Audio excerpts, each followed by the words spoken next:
Hi, my name is Jessica Hampton, and I'm going to do a quick little presentation on some of the things I found about ADHD in America. First, what exactly is ADHD? It stands for Attention Deficit Hyperactivity Disorder. To me, that kind of just sounds like a child. Having three of my own, that's all I can think of is they are always hyper and everything, but there is a little bit more to it. It's more when the brain has a hard time telling the child to focus on something, not them just seeing something more fun to do. But the brain itself is not telling the child to focus for long periods of time. As the child gets older, they should be able to sit for longer periods of time. And some children's brains just don't tell them to do that or doesn't let them learn how to do that. Another thing the brain struggles to tell the child is to sit still. We all know that as the child gets older in class, the longer they're going to have to sit still. Now, obviously, you can't tell a 2-year-old to sit still. They're not going to do that. But as they get to school age, the child should be able to sit for 10, 15, 20, longer and longer as time goes on. But again, with children with ADHD, the brain just isn't sending that sensory image of how to sit still. And this also kind of works along with self-control. The child is going to want to grab for everything and run around the class, and its brain's not telling it not to. It's just saying, do it. It's fine. It's what we've always done. We'll be fine. So there's little things like that that all kind of build in to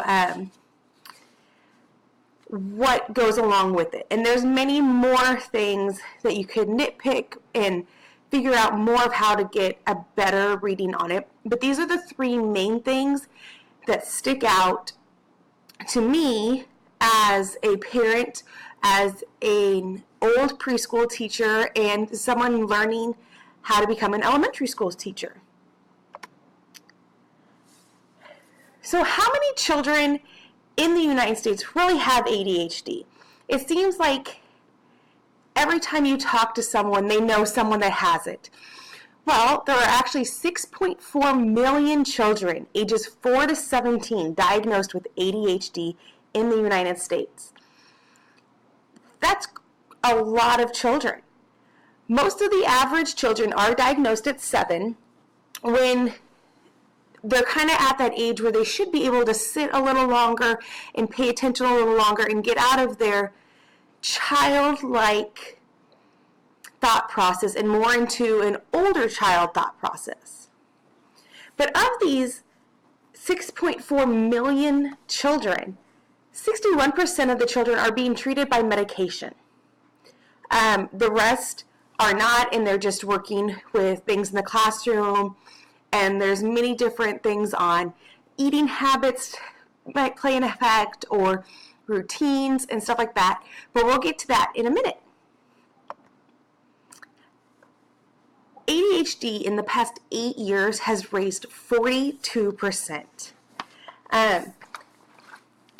In 2003, it raised 7.8%, and then in 2007, it raised 9.5%. 2011, it raised another 11%. And now, in the past 8 years, from 2003 to 2017, when I got my numbers, it had raised a total of 42%. That is crazy. And you might think, why? What has changed in those 8 years? A lot of people aren't quite sure. But the CDC says that about 11% of all the children in America do have ADHD. Now, children 8 years old have mild ADHD, 7-year-old are moderate, and 5 is severe. Now, personally, reading and looking at those, I kind of think, is it ADHD or is the child just developing at maybe a slower pace?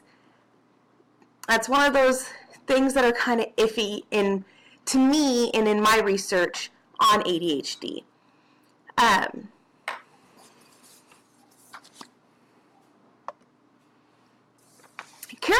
Characteristics of ADHD can be different from child to child, but also gender to gender.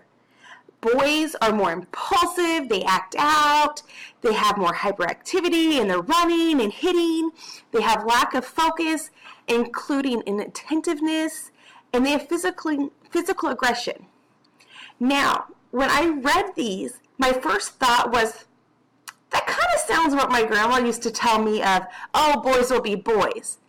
So, it got me thinking, are we having this rise, or are we just figuring out what is going on with children? And the more we know about the brain and development, maybe the children in the 80s and 90s that just were always crazy in the classroom, maybe this was their problem, and as teachers and parents and adults, we just didn't know how to interact and help them get through that. Characteristics of girls are being withdrawn, they have low self-esteem and anxiety, they have impairment in attention that may lead to difficulties in academics, they daydream, and they might be aggressive, but not physically, but verbally. They tease and taunt, and they name call. Again, this is a lot of the things that everyone says, oh, it's just a girl thing. But maybe it's not. Maybe, again, as we progress, we learn more of why we're doing these things. There are no true causes, but there is a strong evidence that it is inherited, which kind of goes back to the boys will be boys and the girls will be girls. The adults from the 60s and 70s, obviously, that's just how they acted. But really, it was something genetically, and it's been passed down and farther. And now we could be at our third generation, and say my dad might be like, oh, that's exactly how I acted as a boy. But as my son, I'm like, you should be able to sit here and do this worksheet with me at age 8. Maybe there's something more or an underlying cause, and it has been inherited and passed down. The main things that we as teachers and parents need to understand that this is not caused by screen time, bad parenting, or eating too much sugar. It has been said that the sugar might make the child more anxious, and the screen time might make their how they focus a little less. And it's never because you're a bad parent or a bad teacher. It's just the child in itself, and we need to work to fix the overall problem, not just the child. How do we help? Since ADHD falls under the other health impaired, we have a kind of a wider range of being able to help the child in the classroom. We don't have to send them out for certain specialties. We as teachers can help in the classroom. We can stick to routines.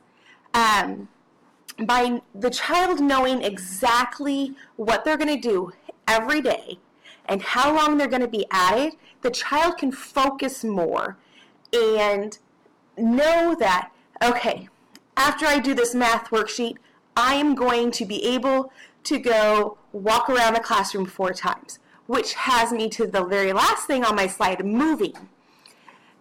We have to be able to know that not all children can sit there for hours at a time just learning. They have to be able to move. This can be from just doing little laps around the classroom, or I have seen some teachers, they put a bungee cord underneath the chair legs. They wrap it around, and so that the kids can move their feet and fidget. And so though they're moving, they're not standing up and interrupting the class. And something like this could help someone that just has to constantly be moving and is very agitated and gets a little of the aggression out. Learning aids is another great thing with ADHD because sometimes they can't just look at the worksheet and get it. They might need help with blocks or a counting line or sight words up on a wall, but all these things should be free for them to get.